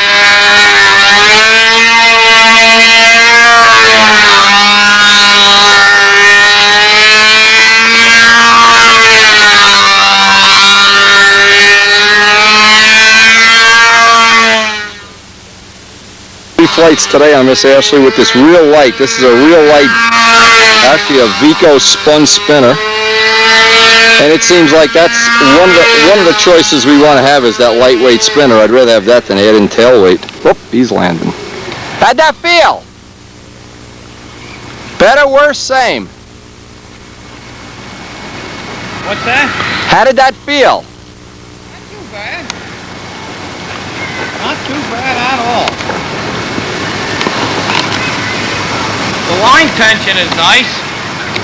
Well, that little tip weight will definitely make the line. But how about the rudder? You don't see it yawn anywhere? No. No, okay. So you could keep crank. Yeah. Wait, we never... You could crank in until it yaws. Okay, we didn't go into 2 more turns. Okay, but the next time you fly it, go into, if it doesn't yours, go until it's yours, and then back out too. But that tension felt, that was nice for where I like it. That was probably... I don't think I'd want much more than that. Yeah, well, but what you got, measure how much clay that is. Mm-hmm. I'm going to guess it's between 1/4 and 1/2 ounce. Make a piece of lead that fits in the plane. Okay. Well, or whatever, or, you know, obviously you're not going to leave that on there. The jewel, you'll chew you out for that. Oh my God. Anyway, I think it's burger time. What do you think? Disowned. I think it's time to go get some burgers. Absolutely. Even Mustang pilots get hungry. Not bad. See, we're trying to close down the upside of the handle. Now, this is the problem. What you really need to try to do is get another piece of tubing on this handle.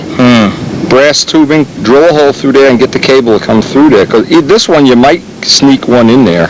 Yeah, I don't know. It's close. Or you can take an 1/8 inch piece of balsa and glue it here so that your hand rides up the handle a little more. Is that a slop fit or a nice tight fit? This fits my handle Yeah, well. so then you don't want to do that. But you still could move this. I'll tell you what, one thing we're going to do is just put that right back to where it was. Yeah, you know you were happy with that. Okay. Yeah.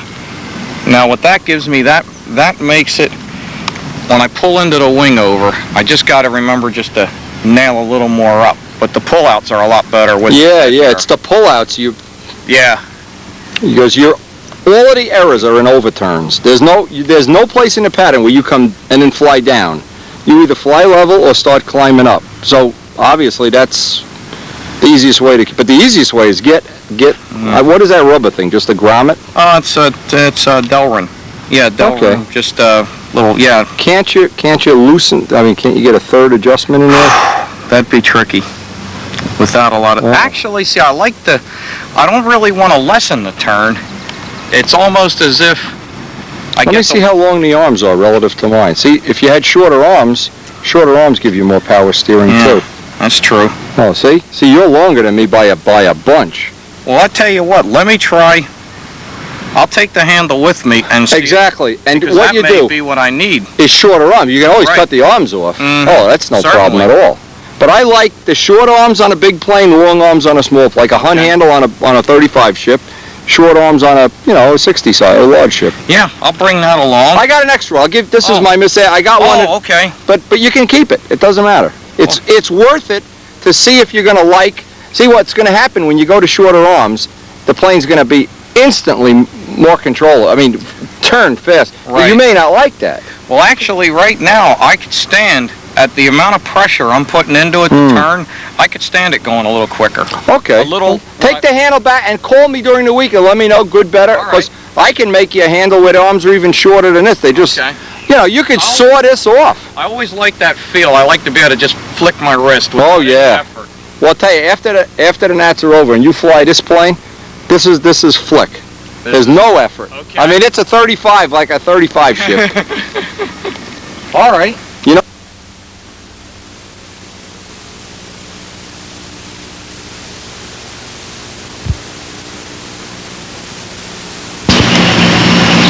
Now we're doing a little belated Father's Day present. We took Peeps outside in one of his cages. He's got 2 cages. Check this out. I'm sorry it took me so long to get back to you. He's eating my Father's Day present. Craig, he's eating a ribbon off the Father's Day present. Look at this. It's great. When did you Come on. Friday. He left me a message on Friday. He said, he said, hi, it's John from Gotham. He said, I'm so sorry it took me so long to get back to you. Come on. He said, and I think it is great. So when is he going to get back to you? He said, please call me next week so we can talk about it. Nice, very nice.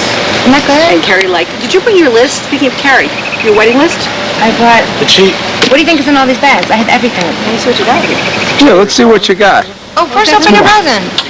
I can't open it while he's eating the ribbon. Did Carrie respond? He's eating my Father's Day present. Carrie send you a thing back? So here it is. Peeps is in the backyard. I open up my present. I get a bunch of CDs. And Peeps decides he's going to... We had him out of the cage. He flies away. He'll chase 3 neighbors' yards down. They catch him. Peeps, you're not big enough to fly away yet. You're not big enough. You're too small. And you don't know about cats and rats and raccoons. Anybody would like to eat you up. He likes to eat that stuff. Well, we are so glad he's saved. Anyway, we had a great day with Danny. Danny learned some little more trim things for his plane. And we hope, obviously, today is a blowout. No flying today.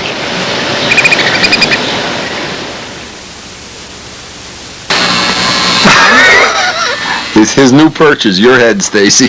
The bride. Let's see if he likes to eat the camera. Come on. This is my new, Put your engagement ring up there. He loves engagement rings. Last time he saw an engagement ring, he went wild. Okay, hold on. Like that engagement ring? Peeps. Look at that, Peeps. Want to eat an engagement ring? Whoa, look, he likes the yeah. engagement ring. Look at this. He eats engagement rings. Come on, Peeps. We could take you to a jewelry store and you could shoplift rings. Aw, that's my little friend. Mom! Come here! Peeps is eating her ring. Oh, he's cute. Hi. He loves her ring, boy. Where are you? Right here. Down in the shop. We're playing with Peeps. What do you think, Peeps? What do you think? He's very camera friendly. He likes the camera? He's a show-off. Hey, he's eating the camera now. I came down here before and he was like, beep, beep, beep, beep, beep, beep, beep, beep. I just fed him. You have a sweet baby. Feed him baby food? I fed him baby food. She was feeding him a banana. So look, isn't this great entertainment? You can have a bird on one hand. A bird in the hand is worth 2 Brodag videos on the TV. Where'd Peabody go? Outside? You gotta go get my decals. This is the best part of the whole video, I think. I played this in slow motion. This new VCR I just got has a slow motion capability. Danny looks like he's checking out deodorant here or something. What do you think, Bert? Are you impressed? I'm not impressed at all. Shut that off and put on the Audubon channel.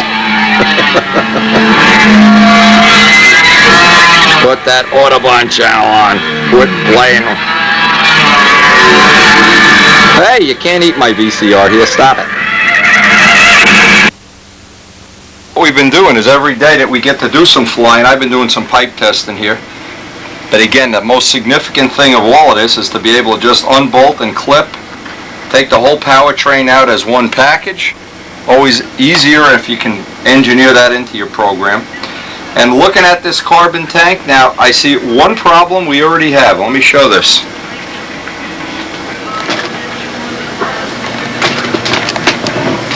I want to zoom in on this with the tripod.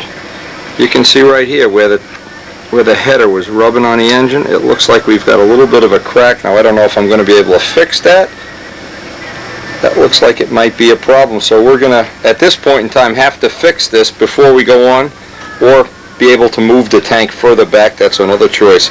Again, next step in the development program. Figure that out.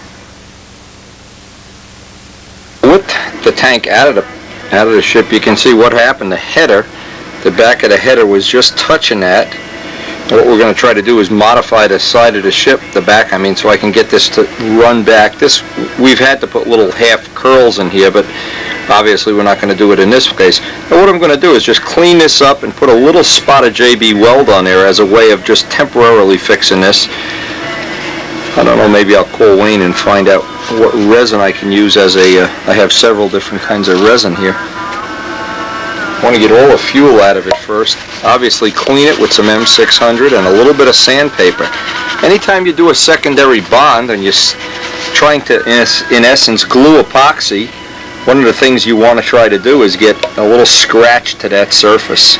But anyway, this is the way I test things, and I found it real successful, whether it's pipes, tanks, motors. Go out and fly the heck out of it, get as many people to fly it as possible, get as many flights as possible, and basically see what breaks, or what wears out, or in this case, what rubs. Isn't it smart that we check this? In another couple of days of flying, this might have worn a hole here or something real negative, and then we'd have to send it back to Wayne to repair it, and he'd probably think we're a bunch of wackos. See what he's done here now, where he's put on the epoxy attachment here, micro balloons and epoxy. He's kind of looks like he's kind of sandblasted that area. We'll have to ask him how he does that. But all the joints, where the joints are, that last little bit, you just can't glue right onto something like that. It's not a practical, good way to do it. Anyway, that's why we take it out of the plane after every couple flights. I got the plane modified now, so I can slide this back about another 1/8 of an inch, which should be enough. And obviously, again, so important. I've known a lot of people when they're testing new things, they just throw it in a plane, let's go fly until it fails in service. Well, if this fails, you'll just mess up the whole plane. This is one of the reasons.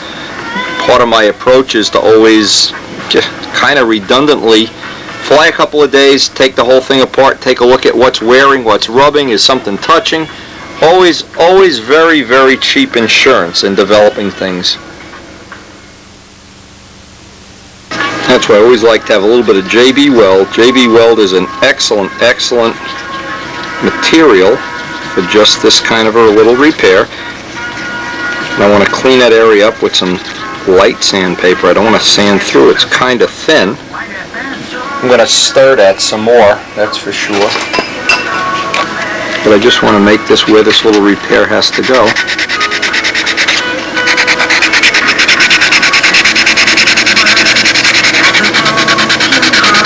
Boy, there's just no substitute for taking things apart. I used to laugh when we started motorcycle racing, how often they took the motors apart and the different mechanical parts of it, and I thought it was really unnecessary. Well, now I see the merit in it. You find things rubbing and wearing funny, and same thing with the 4-strokes. As soon as we get developing them and get one in a plane, we're going to be taking it out regularly and just see. Now this didn't even leak, so we're not through. This is more like a little preventive maintenance. I just want to put one little glob of that, and even so, if that's where the header is rubbing, even if it rubs, by the way, you can do the same thing to a metal tank too. As a temporary fix, JB Weld will get you through.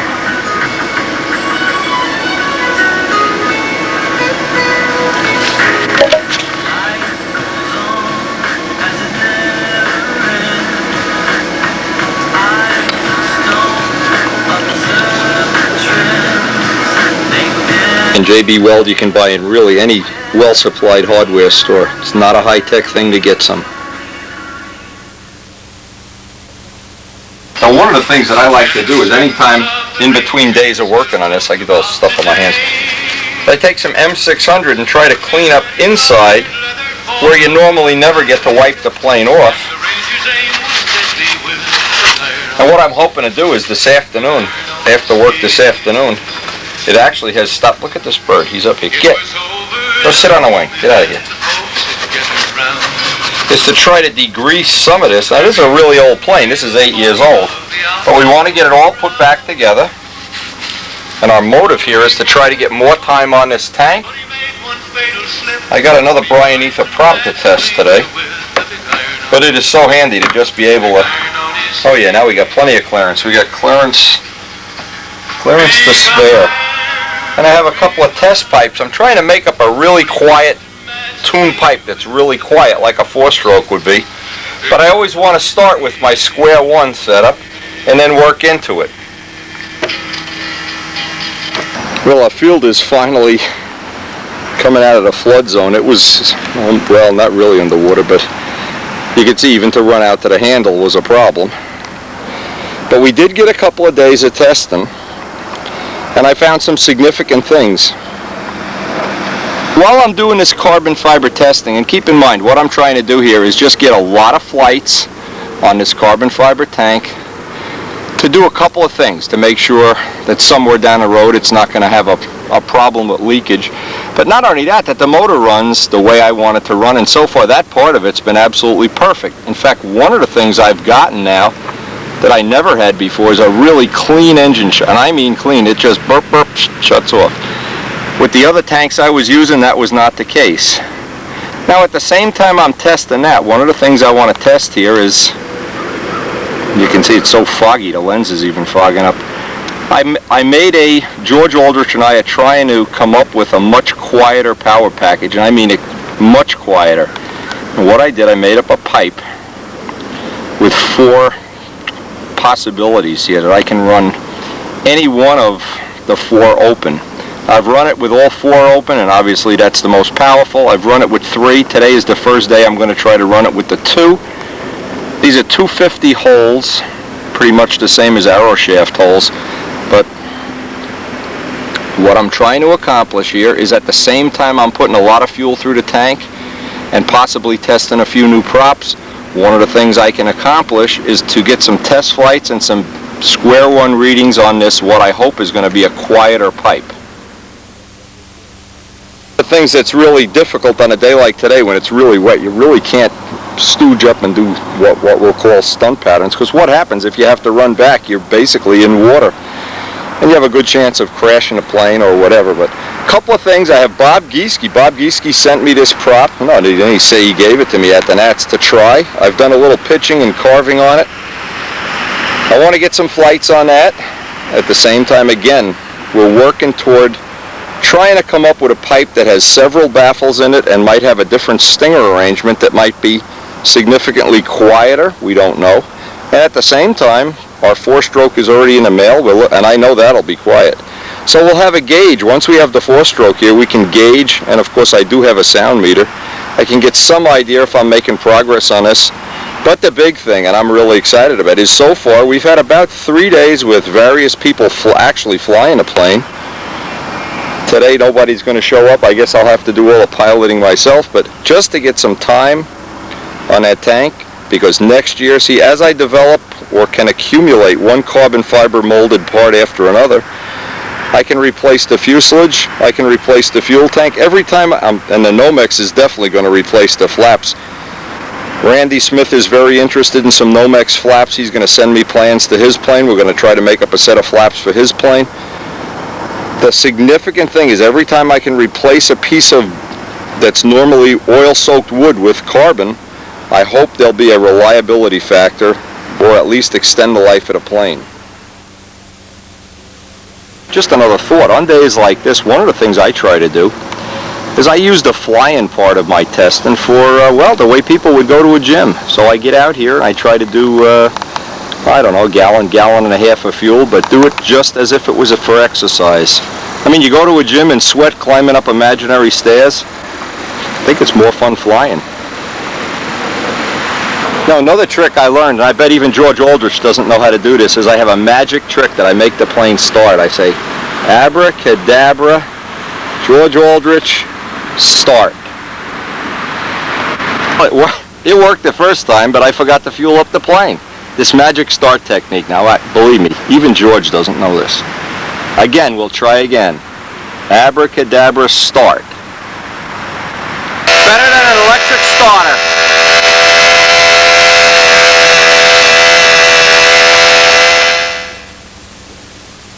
Now, there's always some predictable things that happen when you create back pressure in one of these exhaust systems. One of the things is the mileage gets a lot better. The power goes down by some amount, although in this case it's pretty well overpowered. But for a first initial test, I can see that we're, well, when we may not be exactly in the ballpark, but we've got usable power here, at least for a place of starting today. Before we end this tape, I want to really thank Wayne Triven. This tank looks like it's going to be part of our Air Force from this point on. We're going to finish off this, and this is gallon number 3 today. But just a couple of things, that side benefits that I didn't expect. Well, you never expect, and you never know when it's going to get better or worse.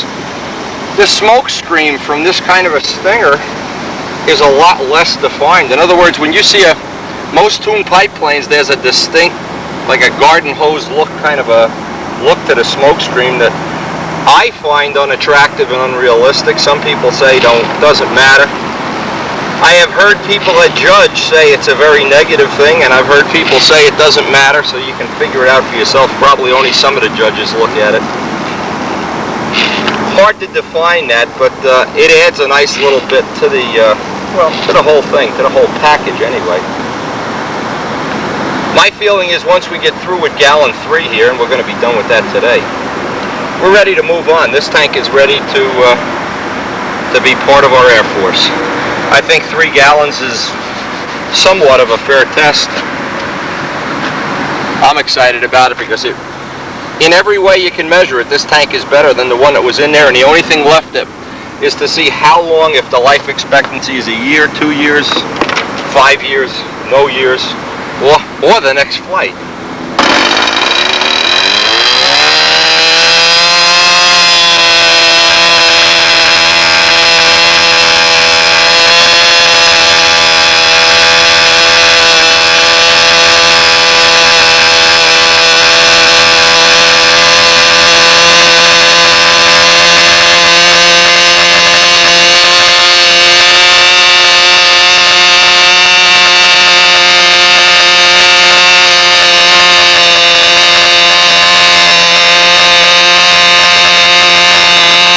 Was a pretty good test day, and we are really confident and happy the way this whole couple of weeks of testing these carbon tanks turned out. Show a lot of promise, and again, thanks to Dennis Toth and Wayne Triven both, who have been willing to share what they know.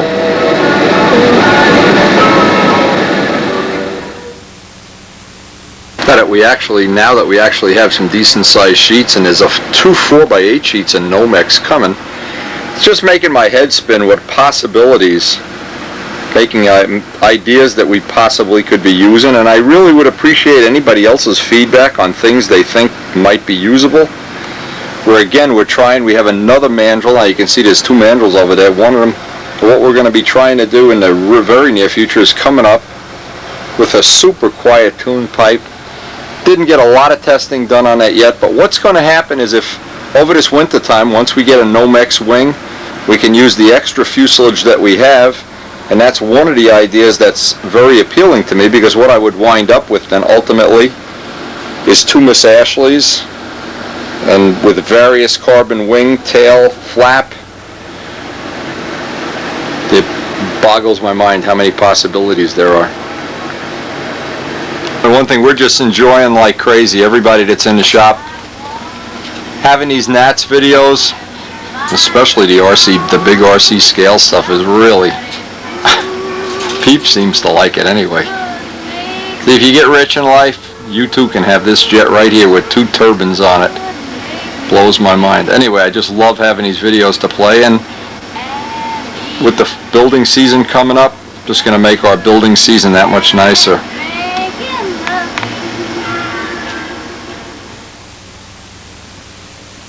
And again, we're at the end of the video. Thanks for joining us. We're going to continue our development and testing, test flying, and hope that we get to see Peeps become a full-grown bird soon. Hopefully later this week, if we get some better weather. See, it's just been so humid. We'll be finishing up this and all the candy apple colors and getting this guy flight trimmed. This should be a lot of neat projects coming up real soon. Hey, again, thanks for joining us, and please share the videos.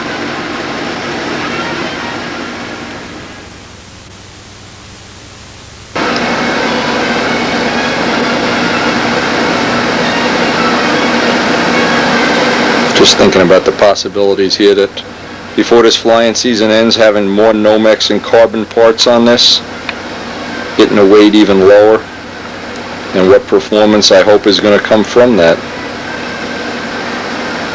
Anyway, it's been a great adventure. And don't miss the Nats tapes. Miss the Nats tapes? Don't miss me. Look at this. This cheapo won't even buy me a drink of water. I got to go over to the fish tank and steal water from the fish tank. Peeps, watch this latest trick. I get him to fly at will. Peeps! Peeps! Watch him disobey me. Come on! Of course, I didn't say he doesn't fly away. Anyway, more coming. Hope you're enjoying the tapes.